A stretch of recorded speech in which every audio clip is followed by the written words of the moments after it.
Sejam bem-vindos, meu nome é Vinícius Zoffoli, eu sou editor de Clínica Médica e Terapia Intensiva aqui do portal PebMed, e hoje eu convidei um grande amigo meu, o Dr. Bruno Jepsen. Ele é formado pela Universidade de Fortaleza e fez neurologia aqui no Hospital das Clínicas da USP, aqui em São Paulo, e hoje a gente vai discutir com vocês um caso muito interessante e real de uma paciente com Guillain-Barré.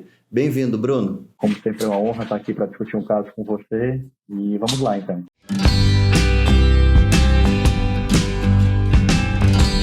Então, Bruno, esse é mais um caso da prática clínica para a gente discutir, né? O caso de hoje é uma paciente do sexo feminino, de 44 anos de idade. Ela chegou no plantão relatando que há mais ou menos 10 dias começou uma dor lombar. Isso acabou evoluindo 8 dias atrás com uma dormência em ambos os pés. Desde então, ela começou a ter uma dificuldade para deambular, assim, de forma progressiva, e já faz 3 dias que ela está precisando ficar em cadeira de rodas porque não consegue mais andar sozinha. No dia que ela procurou o atendimento, ela começou a ter uma sensação de dispneia e isso que motivou ela a procurar o pronto-socorro. A partir dessa história, que a gente já tem até o momento, que outras informações adicionais você acha que são fundamentais a gente obter durante a anamnese para conseguir elucidar o resto do caso? Então, acho que você está falando comigo, né, Vinícius, neurologista. Eu acho que uma das principais coisas que mais chama atenção aqui na história dessa paciente é a questão de uma fraqueza progressiva que, em poucos dias, limitou essa paciente a deambular. A paciente está em cadeira de rodas, tá? Então, a gente tenta traçar um raciocínio para tentar topografar onde é que está a possível lesão dessa paciente, levando esse quadro de fraqueza e limitação da deambulação. Então, quando a gente está tentando topografar isso, tem algumas perguntas na nossa anamnese que nos ajudam a definir um pouco melhor essa topografia. Então, primeiro, com relação à instalação da fraqueza. É uma fraqueza que se instalou de maneira relativamente simétrica ou assimétrica? Começou primeiro no membro inferior e depois de alguns dias passou para o outro? Ou foi uma coisa que começou mais ou menos ao mesmo tempo nas duas pernas? É sempre importante perguntar ativamente sobre a presença de sintomas autonômicos, como acometimento esfinteriano.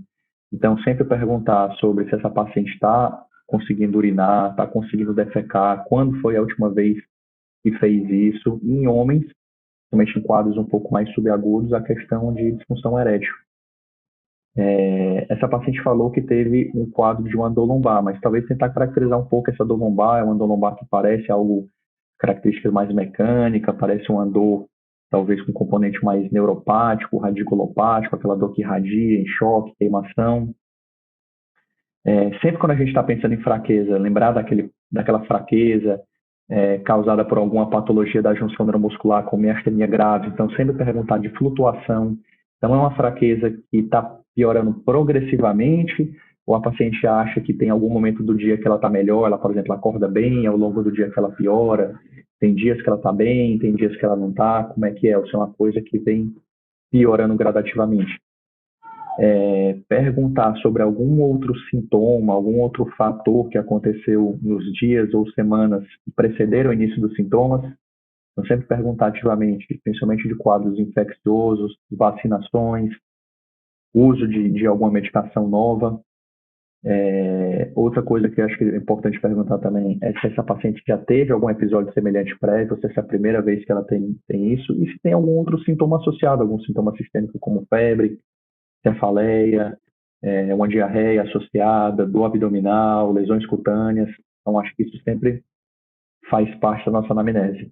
Eu acho muito legal a forma como você organiza, né? Conforme a gente vai criando o script mental das doenças na nossa cabeça, a gente, quando pensa em diagnóstico, abre lá a gaveta e já sabe mais ou menos o que a gente tem que perguntar para uma determinada situação, né? Eu acho muito legal seguir essa organização que você usa na sua anamnese. Então, fazendo essas perguntas, ela falou para a gente que a instalação da fraqueza foi progressiva, né? Não parecia ter flutuação. Como você falou no caso de uma paciente com uma miastenia, né? Que poderia ter. No caso, essa era progressiva, sempre piorando, né? E também simétrica. Desde o início, a instalação foi simétrica. Ela não tinha sintomas esfincterianos e, caracterizando um pouquinho melhor essa dor dela, parecia ser uma dor lombar de padrão radicular, de fato. Perguntando especificamente sobre sintomas infecciosos prévios, ela falou que teve sim uma diarreia autolimitada há uns 15 dias atrás, antes do início da dor lombar. Ela nunca teve eventos semelhantes prévios e também não tinha outros sintomas associados nesse momento. Ela não tinha febre, não tinha outras coisas. Partindo para o exame físico dessa paciente, ela estava vigil, orientada, ela mesma contava a própria história e, apesar de estar em cadeira de rodas, a parte cognitiva dela estava preservada. Também não tinha nenhuma alteração em nenhuma das funções da linguagem. Ela estava com uma tetraparesia flácida e a força era grau 2 nos membros inferiores e tinha uma força grau 4 nos membros superiores. Era uma fraqueza que era pior, sim, distal, né? E um pouco melhor proximal, era desproporcionado nos membros superiores. Os reflexos estavam globalmente ativos, tá? Mas estavam reduzidos. O reflexo cutâneo plantar tinha um padrão em flexão bilateralmente e, avaliando a musculatura da face, tinha uma leve disparesia com padrão periférico, tá? Com essas informações adicionais da história que você perguntou e com esse exame neurológico, você já pensa em algum diagnóstico em especial? Então, eu acho que o mais importante desse exame neurológico, como eu falei, na história a gente estava tentando topografar onde é que estaria a provável lesão dessa paciente, agora o exame neurológico nos dá algumas pistas bem importantes. Então, acho que no exame neurológico você tem que tentar responder uma pergunta. A lesão dessa paciente é uma lesão que está no primeiro neurônio motor ou uma lesão que está no segundo neurônio motor inferior? Então, tem algumas diferenças que a gente consegue observar no exame neurológico que vão te ajudar a topografar isso. Então, quando a gente está falando em neurônio motor superior, primeiro neurônio motor, são basicamente lesões que vão desde o encéfalo, tronco cerebral, medula. Abaixo disso, quando eu digo abaixo, corno anterior da medula, raízes, nervos, junção neuromuscular, o músculo, isso a gente já chama de unidade motora, tá? Então, no exame neurológico, a presença de uma flacidez com os reflexos globalmente hipoativos ou abolidos, um reflexo cutâneo plantar que não está em extensão, ou seja, a gente não vê um babince, isso nos sugere um acometimento já de unidade motora. E nesses pacientes, apesar de não estar caracterizado no exame neurológico, mas uma coisa que você tem que testar ativamente, sempre deixar bem claro no seu exame neurológico, é a presença ou ausência de nível sensitivo. Então, acho que nessa paciente, como tem essa questão, a tetraparesia flácida, isso poderia ser causado por uma lesão a nível medular. Então, é importante sempre pesquisar ativamente o nível sensitivo. Eu imagino que nessa paciente, como não foi caracterizado, não está presente. Não, nessa paciente não estaria presente, não estava presente em nível sensitivo mesmo. E aí a sua outra pergunta foi com relação a qual seria a principal hipótese diagnóstica. Então, a gente está diante de uma paciente, um quadro relativamente agudo, de uma tetraparesia flácida, aguda, e cujo exame neurológico nos aponta para uma topografia a nível de unidade motora. Então, epidemiologicamente, com o quadro clínico, acho que a hipótese mais provável é que essa paciente esteja com um quadro compatível com a síndrome de Guillain-Barré.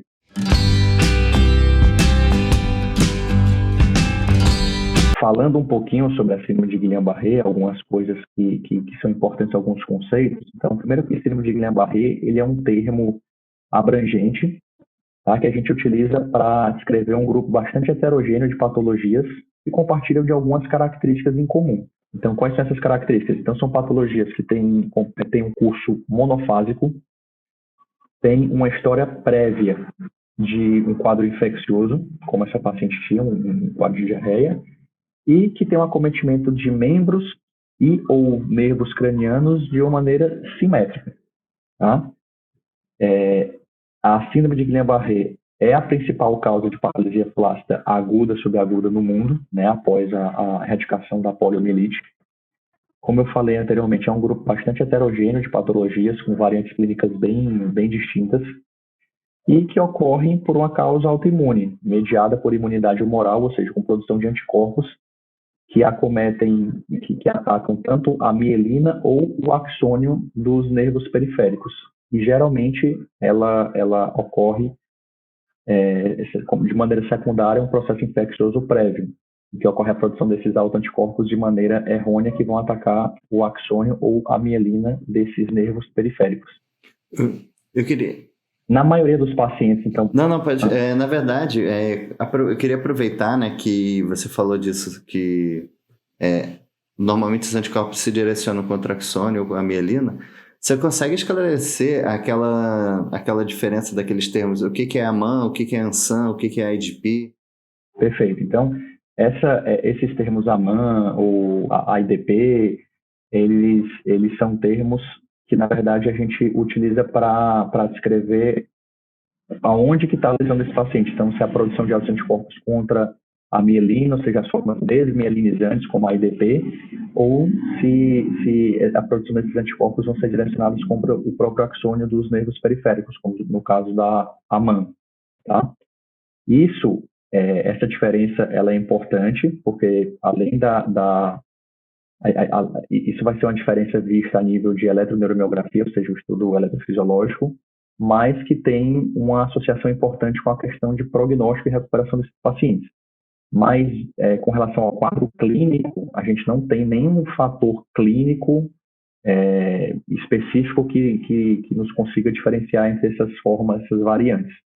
Agora, continuando falando sobre a questão do quadro infeccioso prévio, isso é importante porque até 70% dos pacientes relatam infecção nas 2 a 4 semanas anteriores ao início dos sintomas motores, né? Então, relatam tanto infecções de vias aéreas superiores como episódios de gastroenterite. E dentre a gastroenterite, a infecção pelo Campylobacter jejuni é o fator identificável mais comum, tá? Mas a síndrome de Guillain-Barré também pode ocorrer de forma secundária a outros agentes infecciosos, como HIV, Zika vírus, citomegalovírus, Epstein-Barr. Com relação ao quadro clínico da síndrome de Guillain-Barré, a gente geralmente pensa, né, o protótipo é um quadro de uma fraqueza muscular bastante simétrica, progressiva e com reflexos abolidos. Fraqueza que geralmente se inicia nos membros inferiores, tem aquele caráter ascendente, e como a paciente do caso, a presença de sintomas sensitivos, principalmente nas fases mais iniciais, como aquela dormência, parestesias distais, ela costuma ocorrer, tá? Mas o exame sensitivo desses pacientes, via de regra, é normal ou praticamente normal.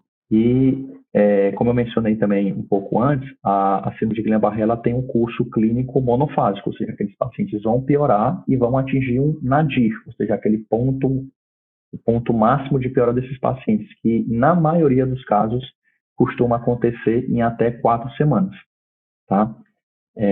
Então, se o paciente, após 4 semanas, ainda continuar piorando, isso provavelmente não é uma síndrome de Guillain-Barré, a gente tem que pesquisar outros diagnósticos diferenciais.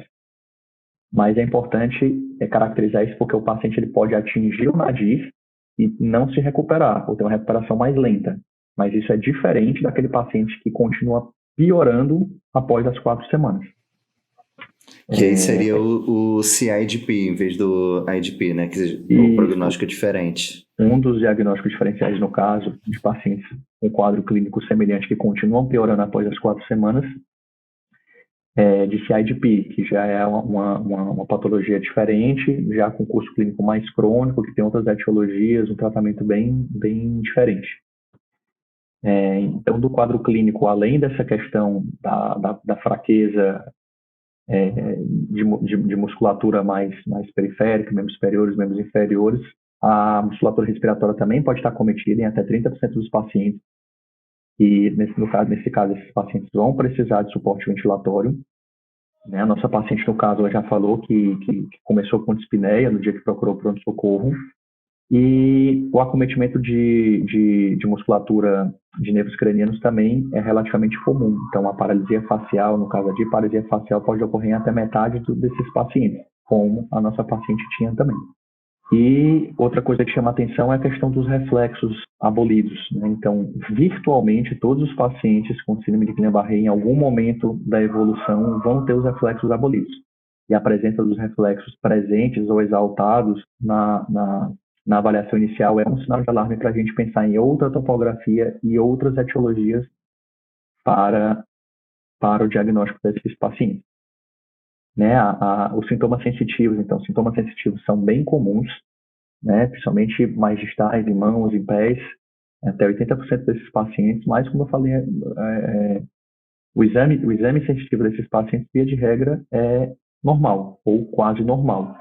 E uma coisa que chama a atenção nessa paciente, se a gente voltar lá para o início do caso, o primeiro sintoma dessa paciente foi uma dor lombar, né? E essa dor lombar ela pode ocorrer, no caso, pela inflamação daquelas raízes lombosacras.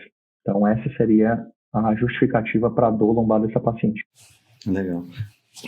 E outra coisa que costuma acontecer também com bastante frequência, que é um dos principais motivos pelo qual a gente deve se preocupar nesses pacientes, é a presença de desautonomia. Dentre os sintomas de desautonomia, o mais comum é a presença de taquicardias. Legal. E acho que essa paciente, o quadro clínico dela exemplifica bem a variante clássica, né? A variante clássica clínica do Guillain-Barré, mas a gente tem outras variantes clínicas também um pouco distintas, como a síndrome de Miller-Fisher, né, que é caracterizada por aquela tríade de oftalmoparesia, ataxia e arreflexia, ou a encefalite de Bickerstaff, que é basicamente os sintomas, né, de Miller-Fisher associado a uma encefalopatia e com hiperreflexia. Então, assim, é muito comum ter queixa sensitiva na parestesia, desestesia, mas se você for efetivamente examinar a sensibilidade, não é para a gente achar, né, a hipoestesia, não é o mais comum. Isso, você pode até achar, mas em grau muito leve e bem desproporcional ao acometimento motor. Legal. Então, se você tiver um paciente que tenha uma hipoestesia significativa, né, uma anestesia, que faça um nível sensitivo, isso provavelmente é secundário a uma patologia por uma lesão medular, né, e não a uma polirradiculoneuropatia como a síndrome de Guillain-Barré. Os principais motivos, né, realmente de esses pacientes precisarem ir para UTI, realmente, ou é queixa respiratória, né, é realmente uma fraqueza bulbar que a gente se preocupa, ou a desautonomia, né. E realmente o que você falou, né, a dor neuropática é uma coisa que às vezes dá bastante trabalho depois para controlar nesses pacientes. Depois eu vou voltar nesse assunto com você. Eu queria aproveitar que você falou que as manifestações, né, tanto a clínica quanto o exame físico dessa paciente era bem sugestivas da forma clássica, né?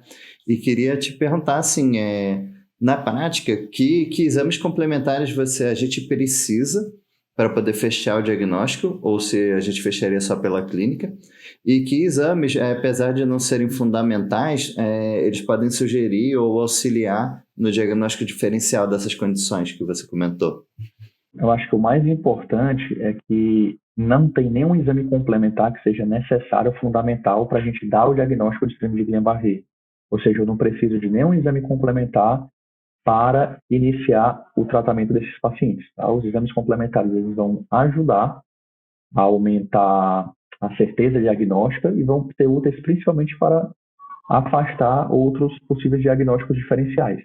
Então, acho que talvez, quando a gente lembra de Guillain-Barré, todo mundo já deve ter ouvido falar na utilização do líquor, né? Então, na presença daquela dissociação albumino-citológica. O que é isso? É a presença de um líquor com proteína alta e celularidade baixa.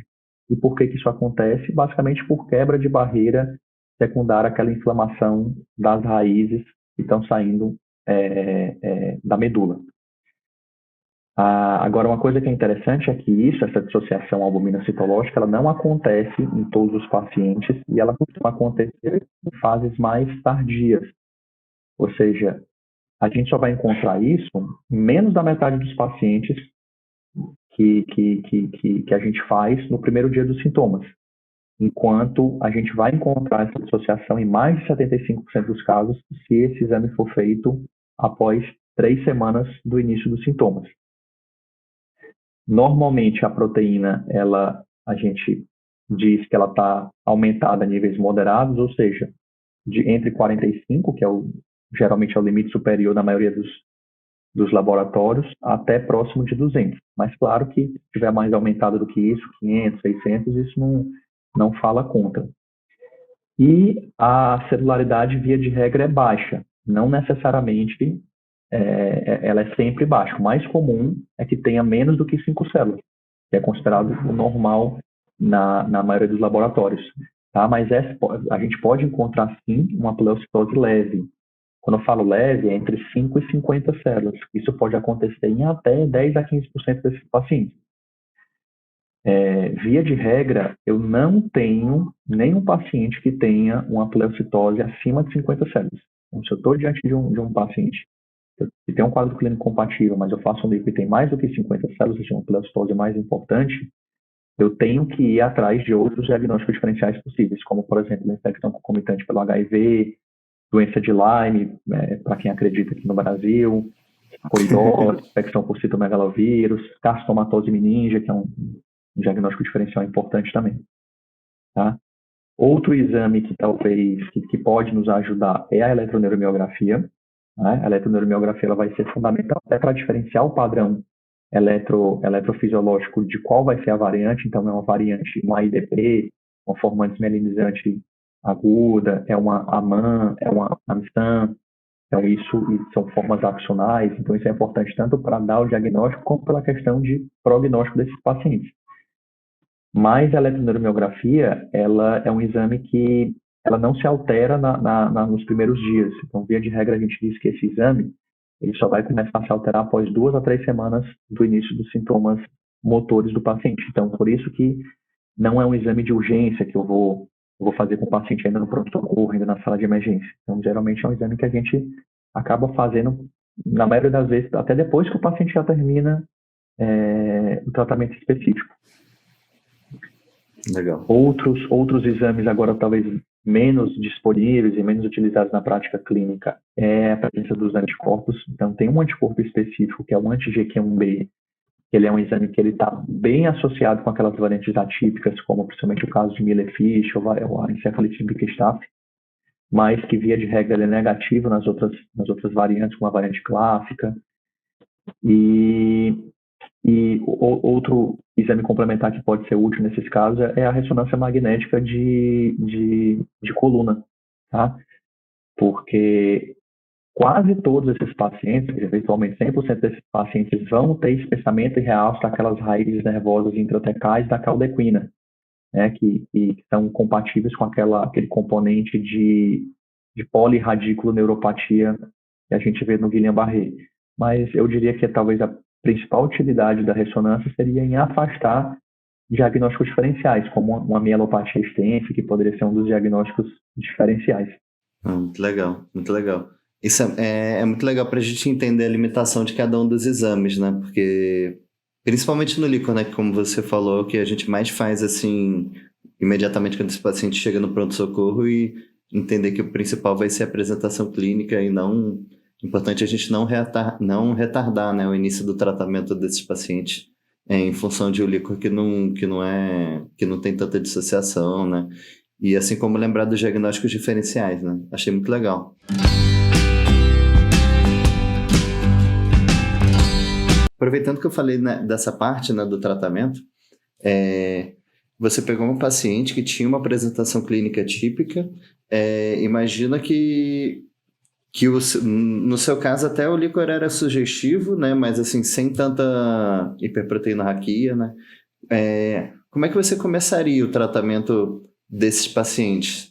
Então, acho que a gente tem que, quando está falando em tratamento de um paciente com síndrome de Guillain-Barré, a gente tem que, novamente, classificar, diferenciar o tratamento entre aquelas medidas de suporte, ou seja, o que seriam medidas de suporte?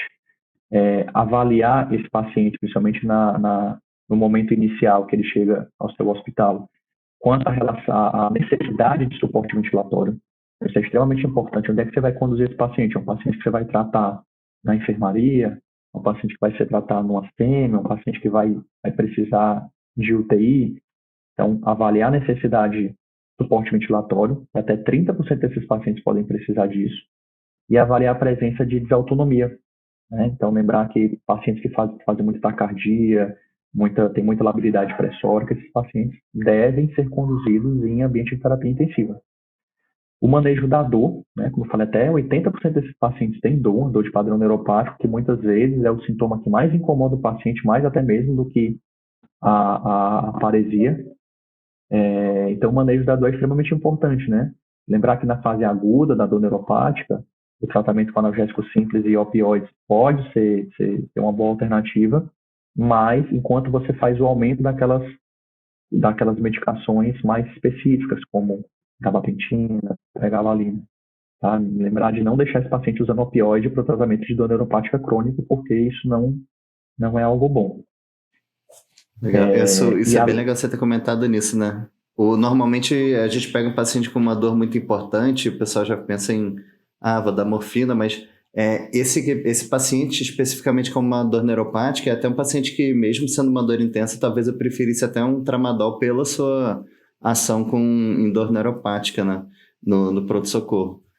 E em relação à intubação, eu acho legal a gente comentar também que esse é um paciente que não é para a gente esperar ele entrar em insuficiência respiratória franca para a gente realizar a intubação. Tem algumas coisas que a gente avalia para ver se é um paciente que já está com alguma fraqueza de musculatura respiratória importante e a gente já realiza a intubação que a gente fala bem precoce nesse paciente, né? Por exemplo, é, talvez seja interessante esse paciente, se você tiver uma vacuumanometria, né, para fazer ainda na emergência, né, com a equipe da fisioterapia, isso é bem legal, né? E quando o paciente não consegue fazer uma pressão expiratória negativa, mais negativa do que menos 30 centímetros de água, é um sinal de que ele já está com uma fraqueza de musculatura respiratória, ou quando ele não consegue fazer uma PE max, né, que é a pressão expiratória máxima, maior do que mais 40, é outro sinal objetivo, mas a gente também vê coisas tanto no exame físico quanto na história também, né? A gente pergunta se o paciente está com dificuldade para deglutir saliva, né? Se o paciente não consegue levantar o cotovelo acima do ombro, ou o paciente não consegue nem levantar a cabeça da cama, se o paciente não consegue contar de 1 até 20 sem parar para respirar, né? Isso já são coisas que devem fazer a gente pensar em intubação precoce, né? com certeza. Porque esperar hipercapnia, esperar acidose respiratória já é muito tardio, né, nesse paciente. E outra coisa que é importante é que, diferente de outros pacientes com função respiratória, é um paciente que a gente não vai tentar VNI, porque esses pacientes, se eles estão no curso de piora, um curso estão evoluindo e ainda não chegaram naquele nadir, você só espera que esse paciente piore. Então, ele não vai flutuar, não vai ser uma VNI que esse paciente ele vai melhorar em poucas horas, por mais que a gente comece a imunoglobulina, ele não vai melhorar em poucas horas. Então, não é para postergar, tentar VNI nesse paciente, porque ele vai piorar. Então, realmente, a conduta mais adequada nesses casos é a intubação. Eu acho que essas medidas de suporte elas são extremamente importantes, porque tudo deve ser feito na avaliação inicial desses pacientes para definir onde é que a gente vai conduzi-los, onde é que a gente vai tratá-los. Mas, além dessas medidas de suporte, a gente tem agora aquelas medidas de terapia específica no caso do tratamento da síndrome de Guillain-Barré. Então, eu diria que a gente tem duas grandes possibilidades terapêuticas. É o tratamento com a imunoglobulina humana, endovenosa, ou o tratamento com plasmaférese. As duas têm eficácia relativamente semelhantes, né, nos estudos. Não tem necessariamente uma melhor que a outra, mas é importante pontuar que são duas terapias que a indicação formal da gente iniciar o tratamento com elas são naquelas formas ditas graves. E o que seria uma forma grave, né, mais especificamente? São aqueles pacientes que têm uma incapacidade de deambular mais do que 10 metros sem o auxílio.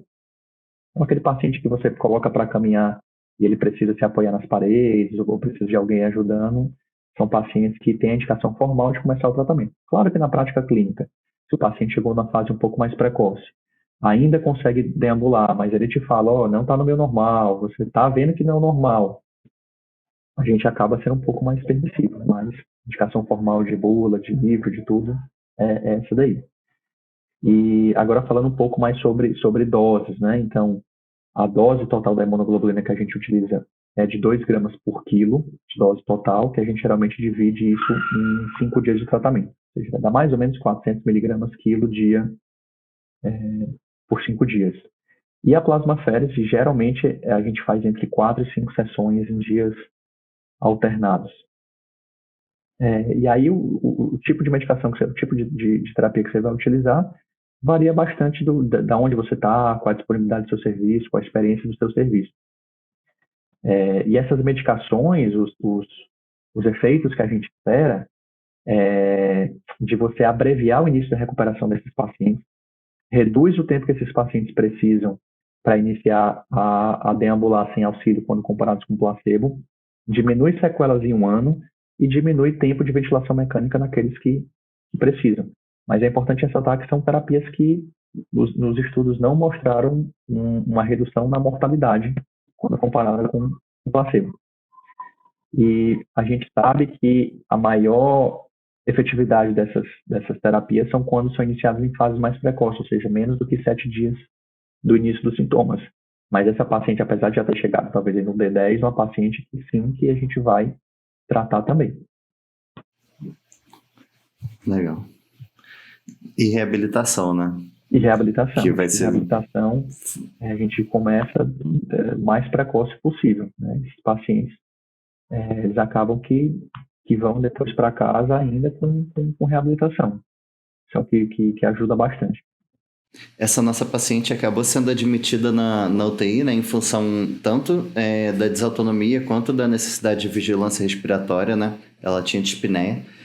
A gente acabou optando por fazer imunoglobulina por 5 dias, até pela questão da complexidade naquele momento que seria passar um catéter de hemodiálise para poder fazer a plasmaférese, né? E ela foi melhorando gradualmente os sintomas. Ela teve alta ainda, depois de 10 dias de internação, ainda com necessidade de apoio unilateral para deambular, e continuou com esse segmento que você falou que é importante, que é a fisioterapia motora.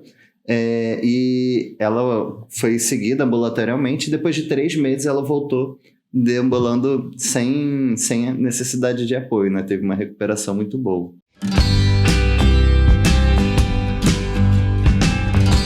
O que você acha que fica assim de mensagem final para quem está ouvindo a gente, e o que precisa ficar na nossa cabeça para atender o paciente com Guillain-Barré? Bom, acho que primeiro que bom que a paciente teve um desfecho favorável, né, depois do tratamento adequado, mas eu acho que o que eu deixaria talvez de mensagem seria a questão do reconhecimento precoce dessa entidade, né?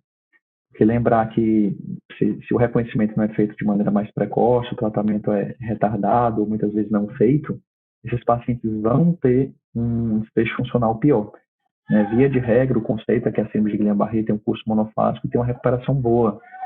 Né? Ou seja, os pacientes voltam a ter uma independência funcional, voltam a deambular sem auxílio, mas se nada disso for feito, o que vai fazer a diferença é um paciente que talvez fique cadeirante, que perda bastante da sua dependência funcional. Então, eu diria que o reconhecimento, lembrar daqueles sintomas cardinais, então, uma fraqueza que, de regra, começa em membros inferiores, com caráter ascendente, simétrica, presença de sintomas sensitivos, né, que isso é bem comum, principalmente mais distais, e muitos desses pacientes também vão ter a presença de acometimento de musculatura facial.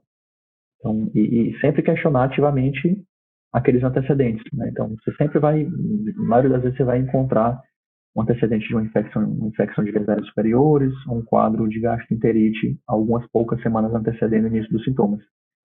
Então, acho que o reconhecimento precoce é talvez o mais importante. Bruno, muito, muito obrigado mesmo, mais uma vez, por estar presente, né, por aceitar o convite, e obrigado por todas as informações, né? Eu sempre aprendo muito quando a gente faz um episódio junto, né? Muito obrigado mesmo. Bom, que bom, mais uma vez, obrigado pelo convite. Espero que vocês tenham aproveitado e que ajude a vocês na prática clínica, e que da próxima vez que vocês encontram um paciente parecido, vocês pensem logo em síndrome de Guillain-Barré e utilizem de todo esse conhecimento aí para realmente conduzirem melhor esse paciente. Então, gente, fiquem atentos aos próximos episódios e não deixem de assinar o nosso canal no Spotify e no YouTube. Um abraço, até a próxima!